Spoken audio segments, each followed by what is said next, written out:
What up, YouTube? Let's here. Thanks again for visiting the channel. As always, I appreciate it. And today, we're going to be doing a quick review on this little guy, the Medford Knives Smooth Criminal.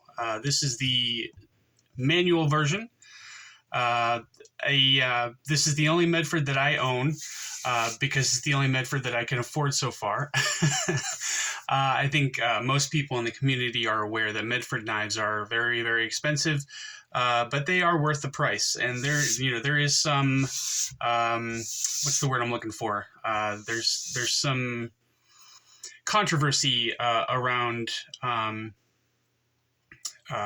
this gentleman's name. I don't know why specifically it started, but Greg Medford is known in the community for being very outspoken, very I don't know if abrasive is the right word, but he doesn't hold back. And, there's not necessarily anything wrong with that. A lot of people think that he's got some character flaws, but I don't know. Being straightforward and honest with just about everybody, I don't necessarily know that that's a character flaw. Some people may not agree with his views, but that's okay. That's kind of how life goes. You don't have to agree with everybody in order to appreciate their products, and he makes very good knives. The price on this knife, I think, is a little bit high. We'll get into that. But again, it's the most affordable Medford knife that you can get. It is a very nice knife. So let's go ahead and get started with the review. Go ahead and get it opened up right quick, and we will get the measurements on it. So this is a 5-inch knife overall, or is it 6? Sorry, 1, 2, 3, 4, 5, 6. Yeah, 7-inch knife. You've got a 3-inch handle here. Pushing it all over the place. Yeah, just about a 3-inch handle with just about a 3-inch blade.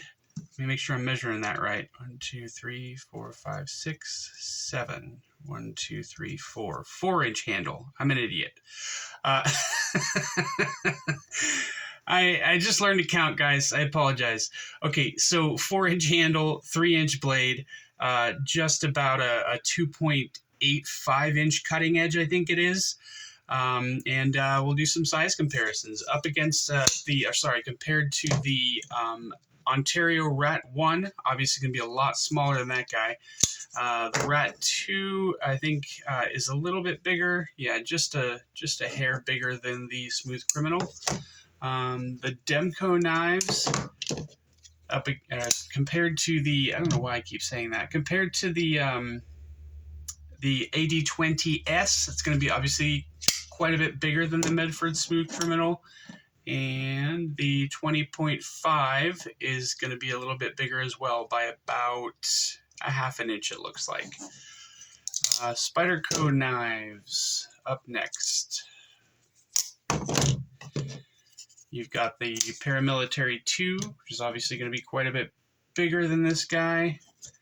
And the Par 3, I think, is also just a little bit bigger. Yeah, by about a 1/2 inch.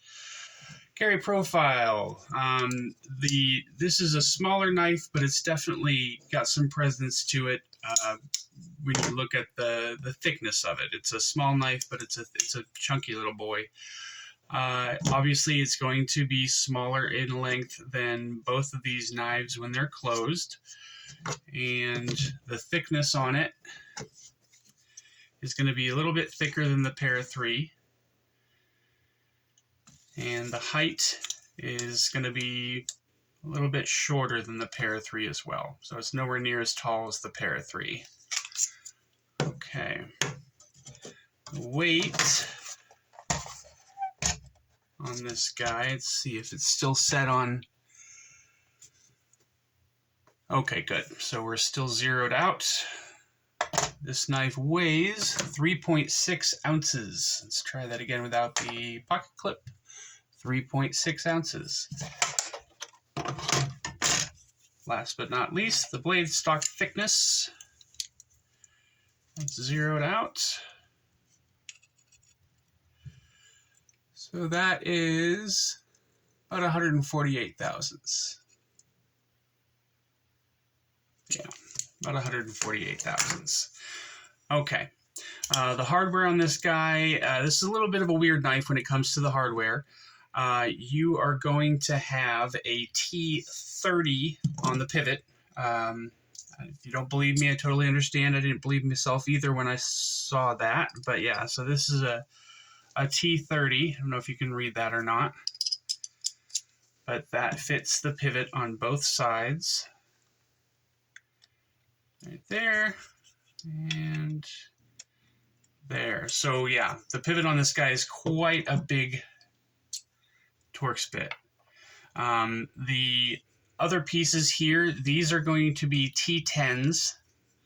And on the other side, where you screw in the pocket clip, believe it or not, those are going to be T9s. I did try a T8, and it was a little bit loose. So there's the T9 right there. And those fit perfectly into these screws. I thought originally that these might be hex screws, but they're not. They're definitely Torx screws. So the pocket clip for this guy is a T9 screw. You do have to keep the pocket clip on in order for this to stay together properly. As you know, I tend to take the pocket clips off of most of my knives if I can help it. But if it's obviously required to keep the knife together properly, then I have to keep the pocket clip on. I don't have a serious problem with that. But, you know, it is what it is. So this guy is running on bearings. And you've got a blade that is S35 VN. Doesn't really have any billboarding on it. You've got the MKT stamped into the blade here with a 45. I know that there's a reason that they put the 45 on there. I just don't know what it is. And then you've got the serial number for the knife on the back here. You have a hollow ground blade with a sharpening choil, no finger choil, and you've got a flat that carries out about 65 to 70% of the blade length. That's really all there is going on with the blade. The handle scales themselves are made out of aluminum, and you can get this guy in just about any color under the sun. Comes in a plethora of different colors. And the pocket clip here is a titanium pocket clip. Now, as you can see, this particular knife is a plunge lock or button lock operated knife, which works very well. Little bit of lock stick on it, but that goes away after some use as the knife breaks in. And very good action. You have to light switch the flipper tab here. You can't just push it. First of all, it's extremely hard to do, and the way the knife's set up, it just doesn't deploy the knife properly to push button it. So you do have to light switch it, but it comes out just fine. And once you push the button, little small flick of the wrist, and the knife goes right back down into the handle. And as you guys know, with a button lock, you're not going to have a detent, so there's nothing to say on the detent there. The blade on mine has I don't know if that's DLC or PVD coated, but it definitely has a coating. But they do also make this in satin finishes. I don't know that it comes in tumble finish or stonewash finish or anything like that, but I'm pretty sure it's just coated and satin. So like I said, the deployment's good, the disengagement's fine, no problem with that at all. This does not have a glass breaker on it, but it does have a small little hoop here for lanyards for the lanyard guys out there. Lanyard people out there. I don't want to be derogatory or anything like that. Let's check the balance. See how, wow. See, sometimes even the push tab on the flipper doesn't work. So with this knife being so small, I kind of think that's why. But the balance is right where you want it. It's right behind the pivot, so that's perfect. Excuse me. I would definitely qualify this as a hard use knife, even though it is a smaller knife. I doubt that there's much you could do to this thing to hurt it. With the aluminum handles, it keeps it nice and lightweight. And this is just definitely a very stout, robust blade. With that 148 thousandths blade stock thickness, that will get you through just about anything that you can put it through. So that's pretty good there. I already went over the locking mechanism. You can pick this guy up just about any website out there. They have it at Blade HQ, Knife Center, Knife Joy, Knife Works. Just about everybody has these in stock.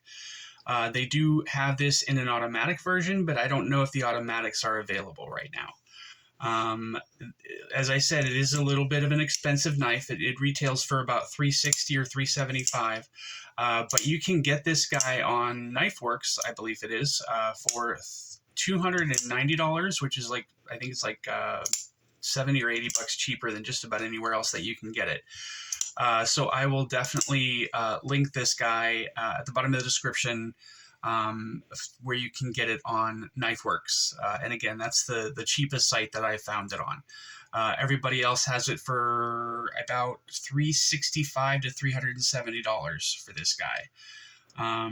It is a little bit expensive for the size of the knife and the materials used, but I kind of feel like here a little bit you're kind of paying for a little bit for the name, which, if you want to get a Medford and you don't have a lot of money, this is your best option.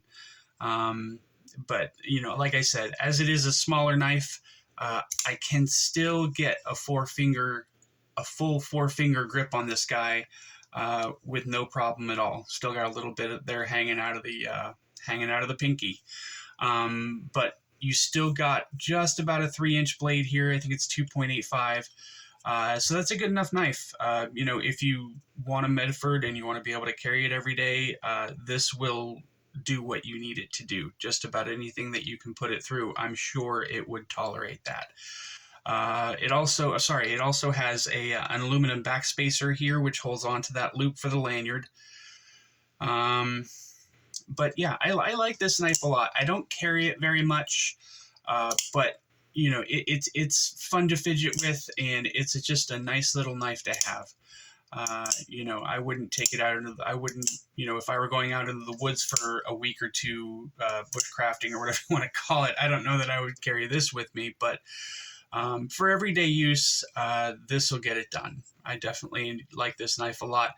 I picked the yellow because I kind of felt like everybody was going to go for like the reds and blues and greens and everything, so I didn't want to have the same one as everybody else. It doesn't necessarily look like a yellow. I don't know how it looks on the screen here, but it kind of almost looks like more of a puke green, maybe. I don't know, but they call it yellow. They've got this milling here on the handle scales, which are nice. They don't really add any additional grip to the knife or anything like that, but it looks nice. I think it's more of an aesthetic thing than anything else. So yeah, that's my review of the Medford Knives Smooth Criminal. I hope you enjoyed it. If you did, please like and subscribe. I'd really appreciate that. Stay up, y'all. Take it easy. Bye.